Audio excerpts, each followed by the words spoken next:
ओम नमः शिवाय, हर हर महादेव, जय महाकाल। कैसे हैं आप सभी शिव भक्त? आप सभी शिव भक्तों के ऊपर मेरे देव आदिदेव महादेव की कृपा बनी रहे और आपकी बड़ी से बड़ी कामनाएं पूरी हो, आपके जीवन के दुख और कष्ट खत्म हो, यही मैं महादेव जी से प्रार्थना करता हूं। देखिए, हम सबको बात पता है कि पूज्य गुरुजी शिव महापुराण की कथा के दौरान शिव महापुराण, लिंग पुराण, ब्रह्म वैवर्त पुराण और साथ ही साथ विष्णु पुराण के अचूक उपाय बताते हैं, जिनमें सबसे अचूक उपाय बताया उन्होंने कि जब आपके जीवन के दुख, आपके जीवन के कष्ट खत्म नहीं हो रहे हैं, एक के बाद एक समस्या, एक के बाद एक दुख अगर आपके जीवन में लगातार बने हुए हैं, एक संकट खत्म होता है, दूसरा आ जाता है, दूसरा खत्म होता है, तीसरा आ जाता है, दुख के घड़ी सूखने का नाम नहीं ले रही है। मतलब दुख के आंसू सूखने का नाम नहीं ले रहे हैं, दुख की घड़ी जा नहीं रही है। खुद पूज्य गुरु जी के वचन है, जिस व्यक्ति ने अपने पूरे सच्चे मन से महादेव से जो मांगा है वो मिला है। मात्र ये एक छोटा सा उपाय, गंगा जल के जल का उपाय आज के दिन करना बिल्कुल भी मत भूलना। पूज्य गुरु जी की कथा से सुन करके और समझ करके इस पूरे उपाय को बहुत आसान भाषा में आप सभी को बताऊंगा, परंतु उससे पहले आप सबसे बस एक छोटी सी प्रार्थना, जो लोग पहली बार आए हैं चैनल को सब्सक्राइब जरूर से कीजिएगा और वीडियो को लाइक करके देव आदिदेव महादेव का कोई सा भी प्यारा नाम कमेंट बॉक्स में लिखना बिल्कुल भी मत भूलिएगा। पूज्य गुरुजी ने जब इस उपाय के बारे में कहा था, तब भी कहा था कि जब भी आपको जीवन में कुछ समझने में ना आए कि मेरे जीवन में ये क्या चल रहा है, मात्र एक लोटा शुद्ध जल अपने घर का लेना है, तांबे के कलश में, और घर का ही जल आप लेकर के जाइएगा। इससे महादेव को पता चलता है कि ये आपके घर का जल है, जहां से आपके घर का पानी यानी कि जल आएगा। महादेव को पता रहेगा कि इस घर से मेरी शिवलिंग पर जल समर्पित हुआ है। हमेशा पूज्य गुरुजी कहते हैं घर का जल लेकर के जाइए, मंदिर का जल नहीं।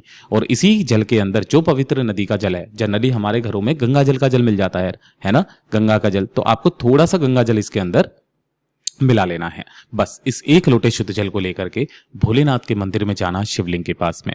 यहां पर पहुंचकर शिवलिंग के पीछे की तरफ में आपको आसन लगा करके बैठ जाना है। किसी भी समय चले जाना, कोई समय फिक्स नहीं है, दिन में, रात में, सुबह, शाम को, कभी भी। उत्तर दिशा, नॉर्थ डायरेक्शन की तरफ में मुख करके बैठ जाना। जो पूजा पाठ अर्चना करनी है वो पहले करना। दोनों हाथों में इस कलश को लेकर के आपको सबसे पहले क्या करना है, अपना नाम बोलना है, फिर अपना गोत्र बोलना है, जिस तिथि को कर रहे हो उस तिथि को बोलना है, और श्री शिवाय नमस्तुभ्यम मंत्र का स्मरण करते हुए जब आप इस जल को समर्पित करोगे ना, तो जल को समर्पित करने का क्या तरीका है वो चीज ध्यान से सुनिएगा। सबसे पहले आपको जल शिवलिंग पर नहीं, आपको जलाधारी से जल की धार को शुरू करना है। किस तरीके से?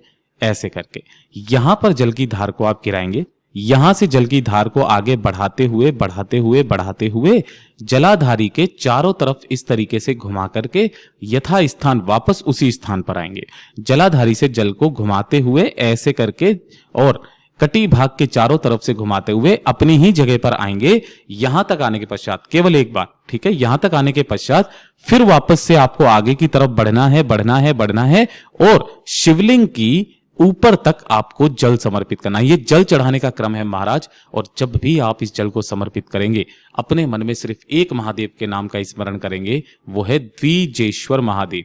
द्विजेश्वर महादेव का नाम से जो व्यक्ति इस क्रम में जल समर्पित करता है महाराज, ऐसे कोई कष्ट नहीं, ऐसी कोई पीड़ा नहीं जो उस व्यक्ति की खत्म ना हो। जो भी जल जलाधारी से नीचे की तरफ गिरे, अपने दाहिने हाथ में थोड़ा सा जल रोकना, अपने दोनों नैनों पर लगा करके अपने ऊपर छींट लेना।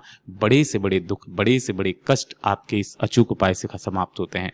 पूज्य गुरुजी ने कहा था, ना ही कोई दिन फिक्स है, ना ही कोई समय फिक्स है। जब लगे आपको जीवन में कुछ कठिनाइयां चल रही है, कुछ ऐसी मुसीबतें चल रही है जो खत्म नहीं हो रही है, जाकर के शिवलिंग पर जल समर्पित कीजिएगा।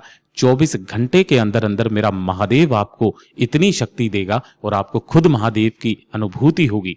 ये शिव तत्व है। पूज्य गुरु जी का ये उपाय बहुत ही ज्यादा खास और अद्भुत है, जरूर से कीजिएगा।